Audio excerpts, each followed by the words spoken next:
Hello and welcome to Hank Games Without Hank. My name is John Green. In a stunning turn of events, it is raining in England. And the Swindon Swoodilypoopers are taking on, I don't know, Doncaster? We've got to win this game. We haven't been winning enough. So I put on some gingers. I figure that's a way to win. Some of these gingers don't have high skill levels, but they all have high heart levels. And you can't put a price on that. We are going to start John Green and Leroy Williamson up front. Ginger McShane and Ginger Rampage are going to be in the back. We are anchored by He Who Shall Not Be Named, who, by the way, I just named to the South African national team because, you know, I can. Everything okay? What's with the funny look? When Meredith was in high school, they used to call her Megadeth because of her stare and murder face. I don't want to say that she looks like she has the face of a murderer, but she does. So I'm going to talk today about loneliness because it's something that interests me. I spent a lot of my my formative years pretty lonely, especially when I was in college, and then in the years directly after college. Even when I was, this is cliche to say, but it's also very true. There are many kinds of loneliness, and one of the worst kinds is the kind that is not actually solved by being around people, because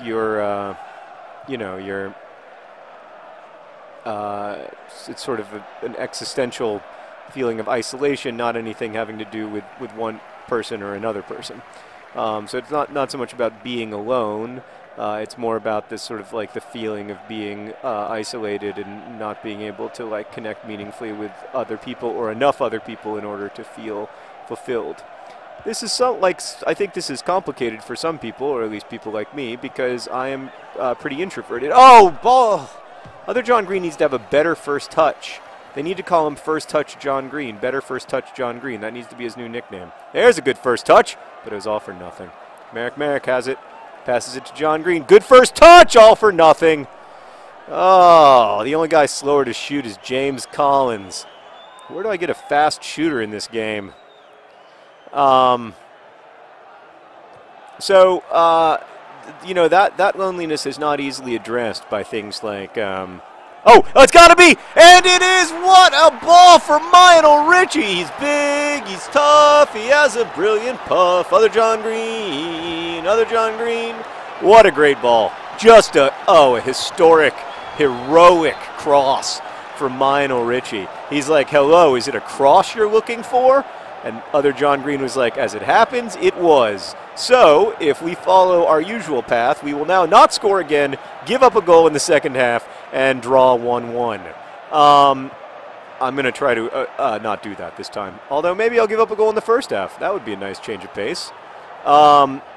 So that kind of loneliness it can be sort of exacerbated, I guess, if, like me, you are an introvert and you benefit in a lot of ways from not being, from having time alone, and you need time alone.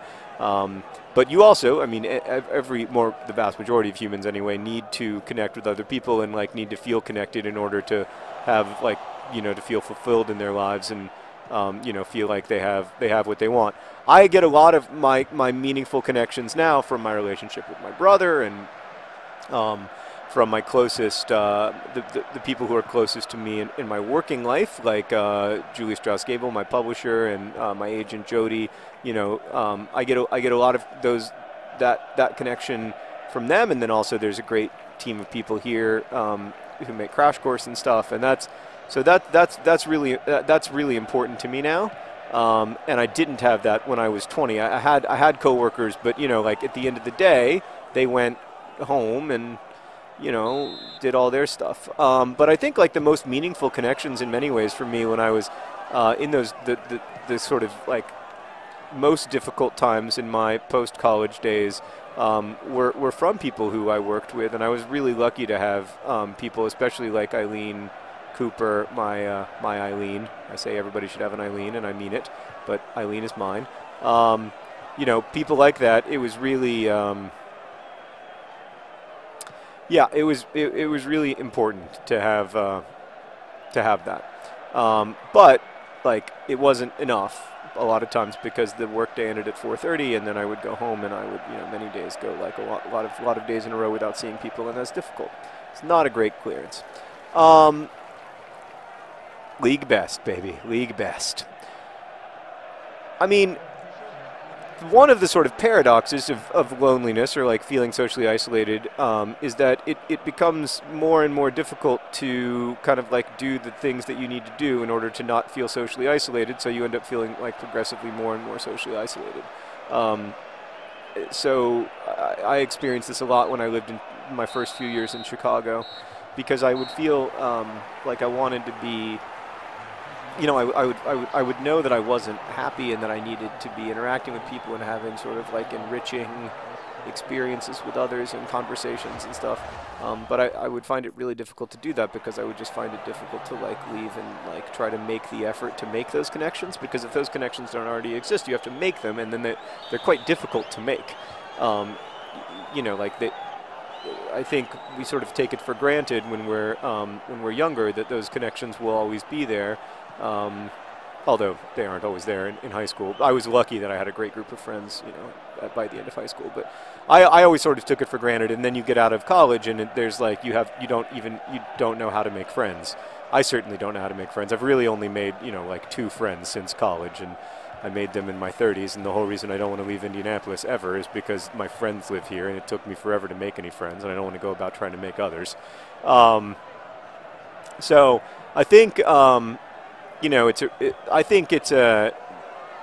That's a difficult problem to solve, because you want to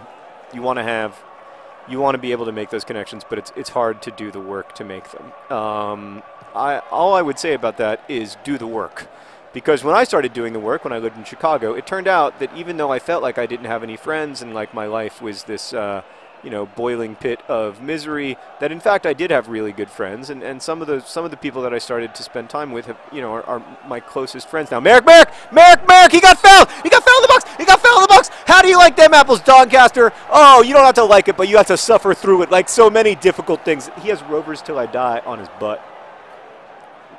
Did you see that? On the back, well, I believe he plays for the Doncaster Rovers, so that's what it means. Oh, we call him Bob. He's but we call him Bob. The great intellectual force behind Swoodilypooping. We call him Bob, with a fantastic finish on the penalty. Look at him. Cool as the other side of the pillow. Finish. By the way, We Call Him Bob just read How to Get Filthy Rich in Rising Asia on my recommendation, and said that he quite enjoyed it, and that it reminded him of Thomas Mann's work. He's just, I mean, for a footballer, it's just unfathomable how intelligent and thoughtful he is. Huge fan of him. I recommend the book as well. Both The Magic Mountain and How to Get Filthy Rich in Rising Asia. I didn't see a lot of the same connections that he saw, but, whatever.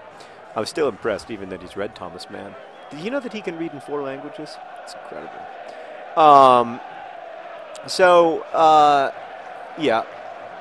The only thing that I can really recommend is to, do the work to make the connections, because that it pays off. And I know sometimes it can be really frustrating, and you go home and you just feel like, oh, God, I'm never going to like anyone ever again.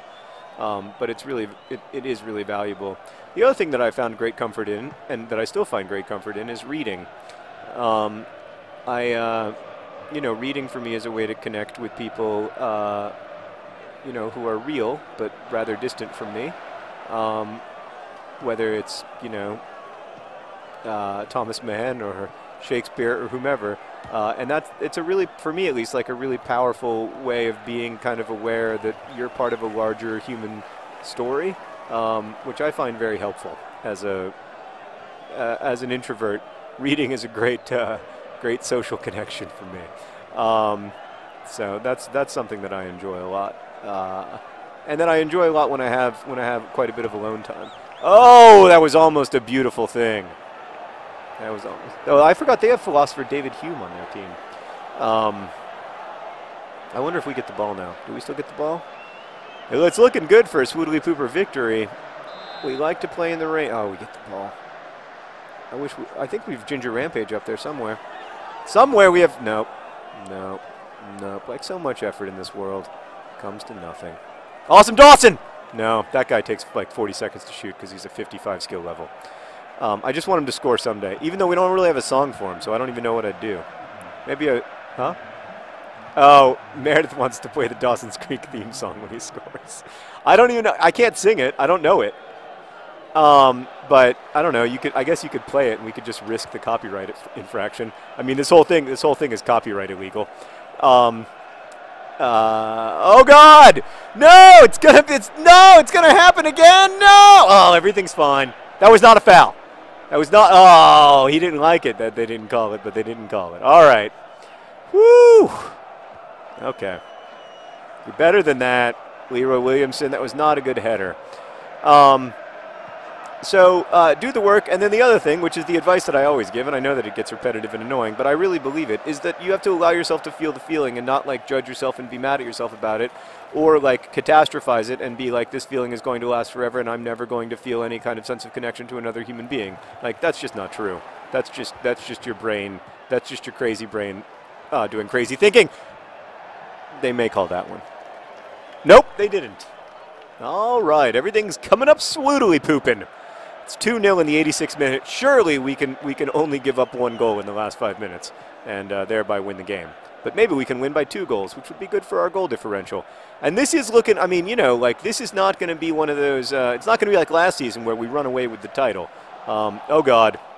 This is going to be one of those, it's going to come down to, at least it looks at the moment, like it's going to come down to the wire. Our form isn't what it should be. We're drawing a lot of games. And thank you, Foderingham. You see how all my guys fell down at once, like they were doing a weird celebration or something? All right, we did it. We won. One other way you can become less lonely is by joining a football club. Works for me. Best wishes.